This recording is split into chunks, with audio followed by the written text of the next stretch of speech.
once again welcome back to my channel. My name is Navya and in this video we are going to continue our unit number 4 from the Modern Indian Political Thought for 5th semester students, that is the rights, and our topic number 1 that we already discussed in our first video, that is the राजा राम मोहन रॉय, इनकी biography और इनकी थोड़ी सी history के बारे में मैंने आपको बताया था.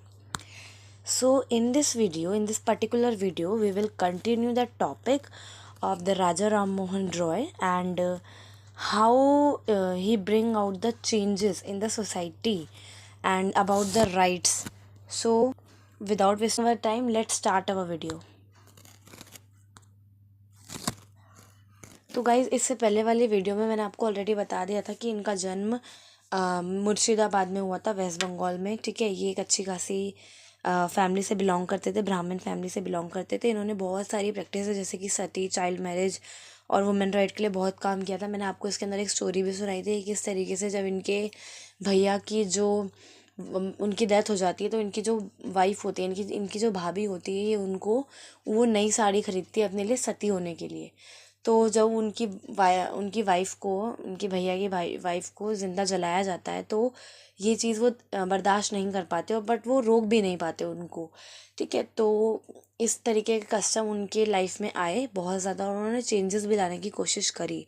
फिर उसके बाद से इन्होंने ठान ली कि अब हमें सती प्रथा को ख़त्म करना है.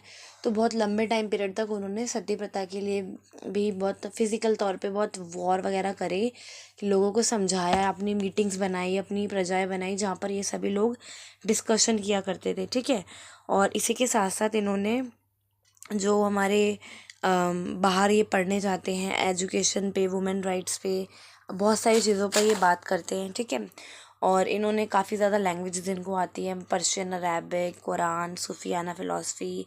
इन्होंने बहुत अच्छी एजुकेशन प्राप्त करी. ये अब इनका एक टाइम ऐसा आया इनकी लाइफ के अंदर कि इन्होंने अपनी जो जॉब थी उसको छोड़ दिया. अपनी जॉब छोड़ने के बाद ही बिलीव इन द स्टडिंग, और इन्होंने बहुत ज़्यादा स्टडी वगैरह करा और ये इन्होंने बुद्धिज़्म को वहाँ पे पढ़ा जब ये तिब्बत में चले गए थे. ठीक है, फिर इन्होंने बनारस में जाके वेद उपनिषद भी पढ़े. ठीक है, तो 1815 तक आते आते ये सब चीज़ें हुई. सो एक टाइम ऐसा आता है कि जो इनके ब्रदर है उनकी भी जैसे डेथ वगैरह का मैंने आपको बताया. ठीक है, तो ये इनका पूरा हमने पार्ट 1 में देख लिया था. अगर आपने नहीं देखी है वो वीडियो तो आप जाके देख सकते हैं. देखो, ऑलरेडी मेरे चैनल पे ना प्लेलिस्ट बनी हुई है मॉडर्न इंडियन पॉलिटिकल थॉट की.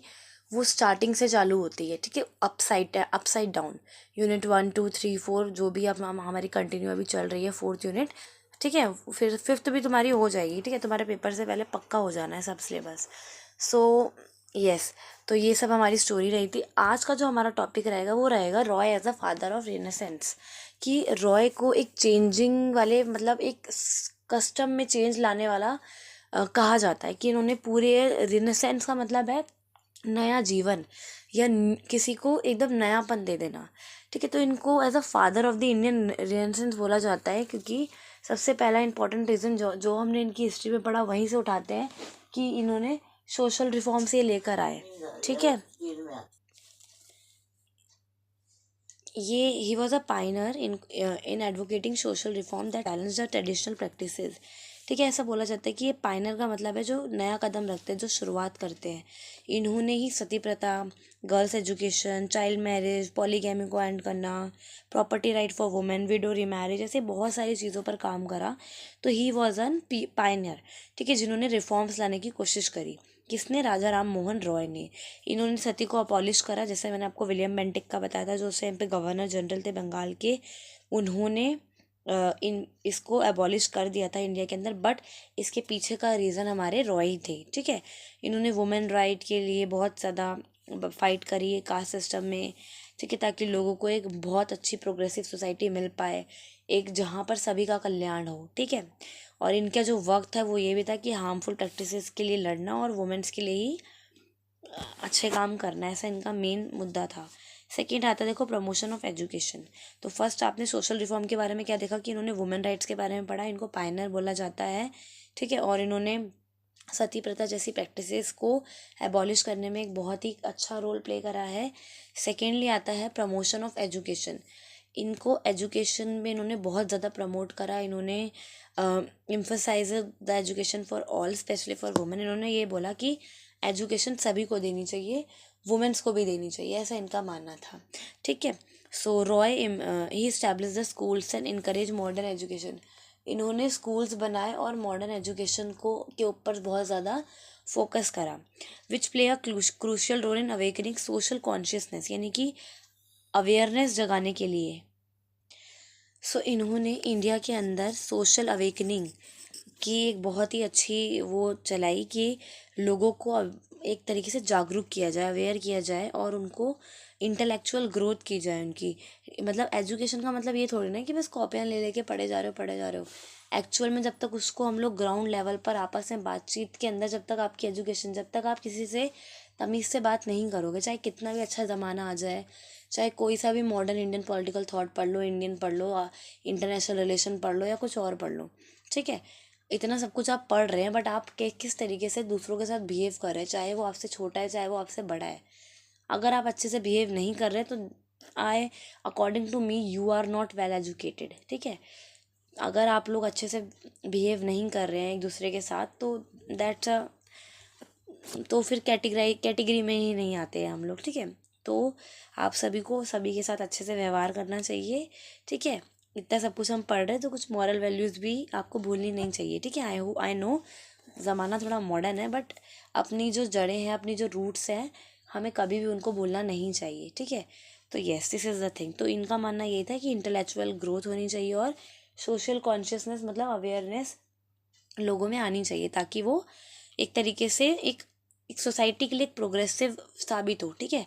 सोसाइटी प्रोग्रेसिव तभी होती है जब उसका व्यक्ति जो होगा वो पढ़ा लिखा होगा। ठीक है। तो इनका मानना था कि education is important for all, specially for girls, and he started schools also. इन्होंने काफ़ी सारे स्कूल्स भी खोले थे ताकि मतलब एजुकेशन को प्रमोट किया जा सके। ठीक है। अब आता है थर्ड हमारा, रिलीजियस एंड फिलोसफिकल थॉट। अच्छा, एक चीज़ और, ये पिक्चर देख रहे हैं आप, ये मैंने आपको बताया था ना कि इंग्लैंड के अंदर किस तरीके से इन्होंने बातचीत करी थी। ठीक है। इंग्लैंड के अंदर इन्होंने किस तरीके से अपनी बात को वहाँ पे रखा था और फिर यहाँ जाकर सती प्रथा को अबॉलिश किया था। तो इन्होंने जब भी ऐसे कुछ, जैसे कोई भी समिति या सभा वगैरह बनाई जाती थी, ठीक है, धर्म सभा या जो भी, तो जब इनके अगेंस्ट में वो लोग बात करते थे ना, तो ये सीधा इंग्लैंड जाते थे और वहाँ से मतलब बहुत ही कोशिश करते थे कि उनकी बात को सुना जाए। तो इस वजह से, क्योंकि अम्बेडकर जो हमारे रॉय हैं, इन्होंने इंग्लैंड में जाकर भी बहुत ज़्यादा रोल प्ले करा है, इसलिए वहाँ पर भी इनका ये स्टैचू देखने को मिलता है। ठीक है। सो रिलीजियस एंड उन्होंने स्कूल्स वगैरह भी खोले। थर्ड आता है हमारा रिलीजियस एंड फिलोसफिकल थॉट। जैसा कि मैंने आपको बताया था कि इन्होंने ब्रह्म समाज की स्थापना करी थी। ठीक है। इसको पहले ब्रह्म सभा करके या ब्रह्म ऐसे करके बोला गया था, क्योंकि इसके अंदर सभी जो भी पार्टी या फिर मान के चलो जो भी ग्रुप्स के कि रॉय ही ऐसे व्यक्ति थे जिन्होंने वेदांता को दोबारा से एक तरीके से रोल में लाए थे उसको दोबारा से। ठीक है। इन्होंने काफ़ी ज़्यादा बंगाली में कंटेम्प्रेरीज भी लिखी है अपनी, और फाइनली 1828 के अंदर इन्होंने एक ब्रह्मो समाज बनाया। ब्रह्मो मतलब यूनिवर्सल ब्रदरहुड की एक भावना के साथ सभी लोगों को साथ लेकर आए। ठीक है। Which sought to reform Hinduism by promoting monotheism and rationalism. इन्होंने हिंदुज़म्स के अंदर कुछ रिफॉर्म्स लाने की बात करी बाय प्रमोटिंग मोनोथिसिज्म एंड रैशनल। ये मतलब ये बहुत ना रैशनल रहते थे। इनका मानना ये था कि ये जो सोसाइटी के अंदर डिवीज़न है ना, इसको नहीं मतलब ये प्रमोट करते थे। इनका मानना था मोनोथिसिज्म होना चाहिए, यानी कि किसी एक ही गॉड को मतलब या मान रहे हो आप किसी एक ही गॉड को, जैसे हमारे हिंदुज़म में बहुत सारे गॉड्स हैं, तो आप उनमें से किसी एक को मानो, या ऐसा इनका मानना था। ठीक है। तो ये रैशनल व्यक्ति थे, क्योंकि इनका मानना था कि ये सब चीज़ें ना सोसाइटी के अंदर डिवीज़न क्रिएट करती है, और इसी डिवीज़न को मिटाने के लिए तो इन्होंने सती प्रथा और इन सब चीज़ों पे काम किया था। तो he emphasise on rational thought and ethical living, की एथिकल लिविंग की बात किया करते थे कि मतलब जीना नहीं है, एथिक्स के साथ जीना है। जैसे आपने ethics and values in ancient Indian tradition पढ़ा था 3rd सेमेस्टर के अंदर। तो एथिक्स का मतलब होता है कि एक आपकी मोरालिटी, ठीक है, जो आपकी जड़ें हैं उनके साथ जीना, एथिक्स के साथ जीना। Inspired many to question orthodox beliefs and practices. इनका एम्फोसाइज ये था कि एक रैशनल थॉट होना चाहिए आपका, ठीक है, and ethical living. Inspired many to question orthodox beliefs and practices, कि मतलब जो चीज़ें सही है वो सही है। यही तो होता है रैशनैलिटी, कि भाई हम उसमें ओवर थिंक नहीं करते, उसको देखते साथ ही हमें पता लग जाता है कि भाई या तो ये चीज़ सही है या तो ये गलत है, ठीक है, कुछ बीच का कुछ नहीं रहता। तो ये कभी कभार इस तरीके की भावना, अगर आपने भी अपने आसपास कोई ऐसा बच्चा देखा होगा जो बड़ा रैशनल रहता है, जो बिल्कुल उसके पास हाँ और ना, बस ये दो ही जवाब होते हैं, बीच का कुछ नहीं होता, जो बीच में होता है वो लटक जाते हैं, ठीक है। तो इस तरीके की जो चीज़ें थी वो ये नहीं ऐसा मानते थे। इसी वजह से जो ऑर्थोडॉक्स प्रैक्टिसेस होती थी ये उनको भी बहुत ज़्यादा क्वेश्चन करते थे, इनके थॉट्स, ठीक है। 4th आता है देखो, एडवोकेसी फॉर फ्रीडम और of expression. He believes on the advocacy for freedom of expression. इनका मानना ये था कि हर व्यक्ति को फ्रीडम होनी चाहिए, क्योंकि इस टाइम पे ब्रिटिशर्स का टाइम पीरियड चल रहा था, वो लोग आ चुके थे इंडिया के अंदर। 1828 में ब्रह्मो समाज की स्थापना होती है, ठीक है, और उसके बाद समझ लो ऐसे 1717। सो इस तरीके से इनका मानना था कि हमें फ्रीडम देनी चाहिए। तो हमारे यहाँ पर कहीं ना कहीं बहुत लंबे टाइम पीरियड से ही फ्रीडम ऑफ एक्सप्रेशन की बात चली आ रही है। तो Roy was a strong proponent of freedom of speech and the press. इनका मानना ये था कि जो मीडिया है, क्योंकि उस टाइम पे देखो अखबार भी छापते थे, हम लोग पढ़कर आए इससे पहले में भी कि अम्बेडकर जी के खुद के अखबार हुआ करते थे, ठीक है, वो अपने न्यूज़पेपर वगैरह छापते थे, ठीक है। तो फ्रीडम ऑफ स्पीच और प्रेस, और ऊपर से यहाँ पे जब ब्रिटिशर्स थे वहाँ तो पहले से ही प्रेस है, और जब वो लोग इधर आए तो उनकी चीज़ें भी कुछ हमने मतलब यहाँ पर आई, ठीक है। तो इनका मानना ये था कि हर अगर कोई भी कंट्री है वहाँ पर फ्रीडम ऑफ स्पीच और प्रेस को आज़ादी होनी चाहिए। और he use his writing to discuss social issues. हालांकि इन्होंने ब्रह्मो समाज की स्थापना करी थी, बट ये जो सोशल इश्यूज होते जैसे कि सती प्रथा हो गया, या फिर चाइल्ड मैरिज हो गया, या फिर विडो रीमैरिज हो गया, या फिर प्रॉपर्टी राइट्स हो गया, या फिर वुमेन के लिए एजुकेशन हो गई, ये सभी क्या है, सोशल इश्यूज है, जो सामाजिक चीज़ें हैं। इनके ऊपर इन्होंने क्या करा, इन्होंने रिफॉर्म्स लाए, इन्होंने डिस्कशन करा और अपने थॉट्स को राइटिंग के थ्रू जनता तक पहुंचाया, ठीक है। और क्योंकि इनका मानना ये था कि लोग ज़्यादा से ज़्यादा पढ़े, पढ़ाई लिखाई के द्वारा ही वो एक लेवल पे पहुंच सकते हैं। सो ही इनकरेज, इन्होंने बहुत सारे लोगों को इनकरेज करा कि वो अपने व्यूज़ एक्सप्रेस करें एंड चैलेंज सोसाइटियल नॉर्म्स। और इन्होंने ये बोला कि सोसाइटी के अंदर जो भी नॉर्म्स है ना उनको चैलेंज करना ही पड़ेगा। तो उसके लिए एक व्यक्ति तो कर नहीं सकता, हाँ हम जागरूक ज़रूर कर सकते हैं अपने इंडिविजुअल लेवल पर, बट एक्चुअल में तो एक बड़ी कास्ट चाहिए ना हमें इस पूरी चीज़ को रन करने के लिए। तो इसके लिए इन्होंने अपने व्यूज़ को एक्सप्रेस करा अलग अलग सोशल इश्यूज़ के ऊपर, और लोगों को भी इनकरेज करा कि भाई आप भी बताइए क्या ये सही है या गलत है। एक रैशनल थिंकिंग थी ना इनकी, तो उसके अकॉर्डिंगली इन्होंने लोगों को समझाने की कोशिश करी कि लोग रैशनली सोचे, ठीक है। हालांकि देखो हर समाज में कुछ ऐसे लोग होते हैं जो जो मतलब चीज़ों को मानते हैं, ठीक है, जो कॉम्प्रोमाइज़ करने को तैयार हो जाते हैं, जो लिबरल सोसाइटी में एंटर कर जाते हैं। वहीं कुछ लोग होते हैं जो हमारे मार्क्सिस्ट आइडियोलॉजी के होते हैं, जिनका मानना है कि भाई ऑर्थोडॉक्स होते हैं जो लोग, ठीक है, मतलब यही है तो यही है, ठीक है, सती प्रथा होनी है तो होनी है, ये चला आ रहा है तो चलता ही रहेगा, ठीक है। तो हर सोसाइटी में वो चीज़ें देखने को मिलती है। तो इसी वजह से जैसे मैंने आपको बताया ये इनकरेज करते थे क्रिटिकली थिंकिंग, रैशनल थिंकिंग की बात किया करते थे, तभी जाकर सोसाइटी में चेंजेस आ सकते हैं, अदरवाइज़ तो नहीं आ सकते, ठीक है। सो जैसे बोला जाता है ना कि हर घर में एक व्यक्ति होता है जो हमें गरीबी से बाहर निकालता है, ठीक उसी तरीके से इंडिया के अंदर Roy was the one who मतलब जिन्होंने इंडिया को बाहर निकाला, किससे, इस कास्ट और सोशल इश्यूज वाले नॉर्म से, ठीक है। हालांकि सती प्रथा जो है वो इनका ही बहुत इम्पोर्टेंट रोल रहता है इस सती प्रथा को ख़त्म करने के लिए, बट आज के टाइम पे हम ज़्यादातर क्रेडिट लॉर्ड बेंटेक को दे देते हैं, क्योंकि उन्होंने एक रिफॉर्म लाया।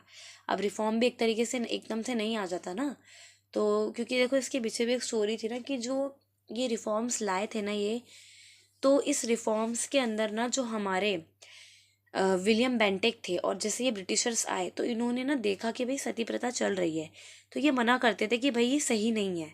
बट क्योंकि इंडियन सोसाइटी ऑलरेडी अपने कल्चर अपने नॉर्म्स को उतना घिर चुकी थी उसके अंदर कि वो बाहर नहीं निकलना चाहती थी। तो ब्रिटिशर्स ने भी कहा ठीक है भाई, जो तुम्हें करना है कर लो, ठीक है। बट जब एक ऐसा व्यक्ति उठकर आया जिसने बोला कि ये गलत है, उसी समाज में से, इंडियन समाज में से, तब इन्होंने क्या करा, तब इन्होंने बोला कि yes now the time is here, अब इसको अबॉलिश कर दिया जाए। तो जब ये एक्ट पास हुआ तो then the sati was abolish, ठीक है। तो इन्होंने इंस्पायर करा अदर लोगों को कि वो क्या करें, ट्रेडिशनल बिलीफ्स पे क्वेश्चंस करें, ठीक है, अपने बारे में सोचें, ठीक है, अपनी सोसाइटी के बारे में सोच रहे हो कि किस तरीके की सोसाइटी में वो रह रहे हैं, ठीक है। जहाँ पर मतलब एक किसी की डेथ हो रही है तो उसके साथ उनकी वाइफ को भी मतलब डेथ में डाल दिया जा रहा है, ठीक है।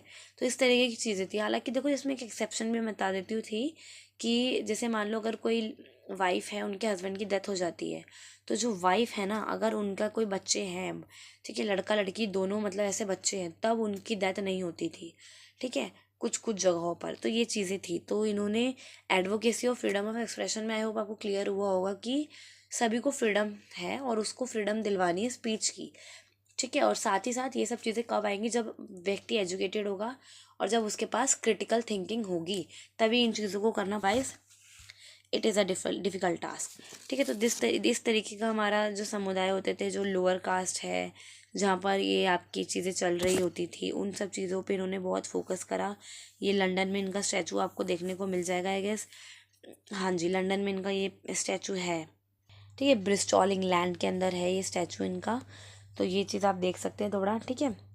सो अब आते हैं 5th पॉइंट पे अपने, ठीक है, कि कल्चरल रिवाइवल किस तरीके से इंडिया के अंदर कल्चरल रिवाइवल, कल्चर मतलब जो कल्चर, मतलब जैसे मैंने आपको बताया ना, ही was a revival of Vedanta. Vedanta की बात करी इन्होंने कि भाई किस तरीके से वेदांता को हमें आगे बढ़ाना है। जो हमारे उपनिषद होते हैं उसमें वेदांत मैंने आपको लास्ट सेमेस्टर में पढ़ाया था ये, ठीक है। आपका 4th सेमेस्टर में मैंने वेदांता थ्योरी आपको बताई थी। तो ये वेदांता वगैरह, आदि शंकराचार्य, द्वैत फिलॉसफी, उन सब में हमने वेदांता के बारे में पढ़ा था कि जो हमारे जो ये होते हैं ग्रंथ होते हैं, जो हमारे वेदास, हाँ यस वेदास बोलते हैं ना, वेदास जो हमारे होते हैं, इन्हीं का जो समरी टाइप होती है उसको वेदांता, मैंने ऐसा करके आपको समझाया था, ठीक है। तो जो वेदांता थे उन्हीं की, उनके भी ये रिवाइवल थे, तो इसीलिए इनको कल्चरल रिवाइवल के नाम से भी जाना जाता है।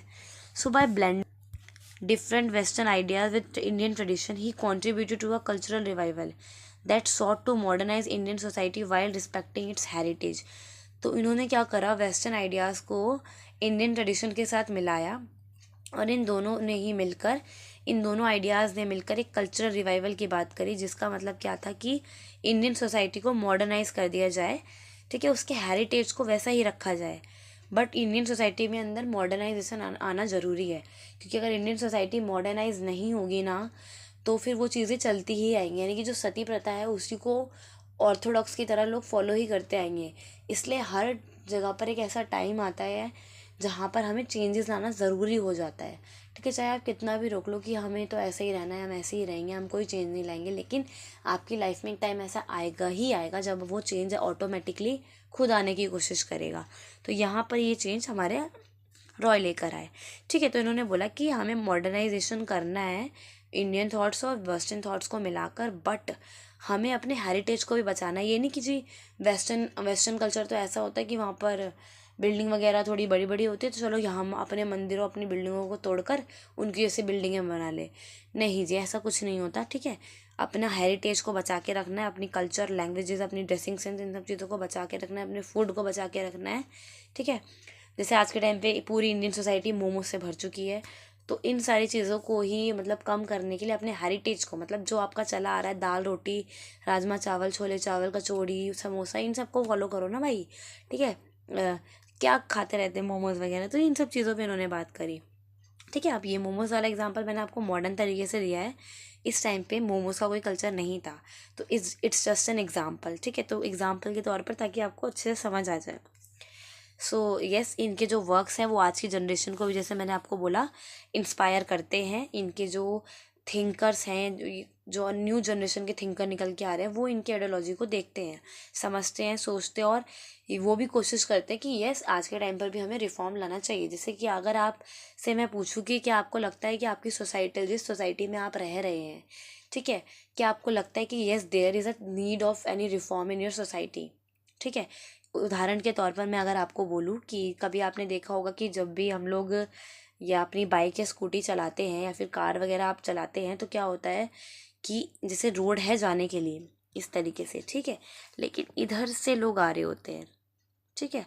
तो ये एक मुझे बड़ा गलत लगता है कि भाई आप why you are driving wrong side. तो इस चीज़ को हमें बड़ा मतलब उस तरीके से लेना चाहिए कि यस दिस इज़ रॉन्ग।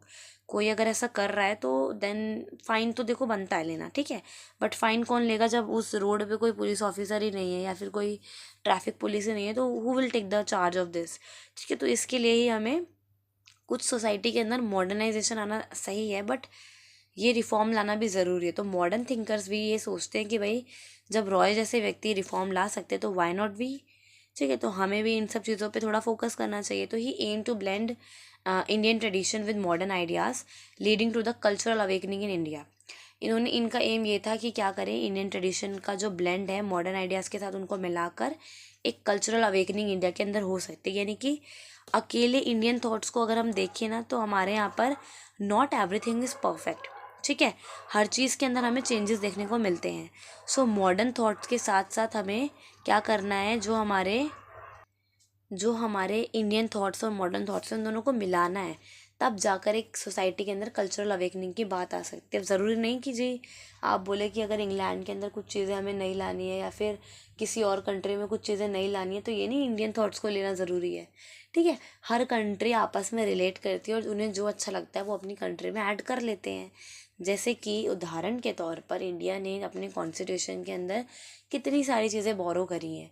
तो उसी पे आप मुझे एक बताओ कि DPSP fundamental rights and fundamental duties ये किस पार्ट में आते हैं और ये किस कॉन्स्टिट्यूशन से हमने बोरो, किस कंट्री के कॉन्स्टिट्यूशन से हमने बोरो करे हैं, ठीक है। तो कमेंट करो, सर्च करके करो, जैसे भी करो बट कमेंट करो, ठीक है, ताकि आपको ये याद रहे, ठीक है। तो इस तरीके से जो रॉय थे वो कल्चरल रिवाइवल की बात करते हैं। सिक्स्थ आता है हमारा एम्फेसिस ऑन इंडिविजुअल राइट, कि ये इंडिविजुअल राइट्स की भी बात करते थे। अब इंडिविजुअल राइट का क्या मतलब होता है, ठीक है, अभी तक हम कल्चरल के बारे में पढ़ रहे हैं, हमने उनके थॉट्स देखे अलग अलग चीज़ों पर, but what about individual right. Individual right का मतलब होता है कि एक प्रति व्यक्ति, हर व्यक्ति के बारे में भी सोचना है आपको, ठीक है। सोसाइटी के अंदर एजुकेशन आप दे दोगे, सब कुछ करवा दोगे, लेकिन जब तक उस व्यक्ति के बारे में आप नहीं सोचोगे तब तक कुछ नहीं हो सकता। तो he champion the idea that every individual has right that should be respected. इनका मानना ये था कि अगर आप एक डेमोक्रेटिक सोसाइटी में रह रहे हैं, when you live in a democratic society you must have a right to freedom, right to freedom, right to equality, right to speech and your right must be respected, ठीक है। और आपके जो thoughts हैं उनको भी रिस्पेक्ट दी जाए, ठीक है। और इन्होंने बोला कि हर इंडिविजुअल के अपने कुछ राइट्स होते हैं जिनको रिस्पेक्ट करना ज़रूरी है, ठीक है। फॉर एग्जांपल जो बेसिक राइट होते हैं, right to liberty, right to life और राइट टू प्रॉपर्टी, ठीक है। प्रॉपर्टी में मैं उतना नहीं जाऊँगी, बट 308 में आता ना इंग्लिश राइट टू प्रॉपर्टी, 308 या 300 में आपका ये आता है, ये थोड़ा चेक कर लेना कौन से आर्टिकल में आता है, ठीक है। तो इनका मानना ये था कि right to life, right to liberty and right to property, these are 3 fundamental और basic rights that every individual must have, ठीक है। सो इनका मानना यही था दैट इन हर व्यक्ति के राइट को रिस्पेक्ट मिलनी चाहिए, तभी जाकर एक सोसाइटी के अंदर इस तरीके की चीज़ें उभर कर आती हैं। सो आई होप आपको ये वीडियो समझ आई होगी। सो दैट्स ऑल फॉर तो आप आई होप ये वीडियो आपको समझ आई होगी। So yes that's all for today and this is going to be your part 2 of the unit number 4। इसका एक छोटा सा पार्ट और रह गया, 2 स्लाइड्स और रह गई आपकी, वो मैं आपको नेक्स्ट लेक्चर में कंप्लीट करवा दूँगी, ठीक है। आपका ये 5-7 मिनट का टॉपिक होगा, वो पार्ट 3 में आएगा वो। सो तब तक के लिए stay tuned and yes focus on your studies and thanks for watching.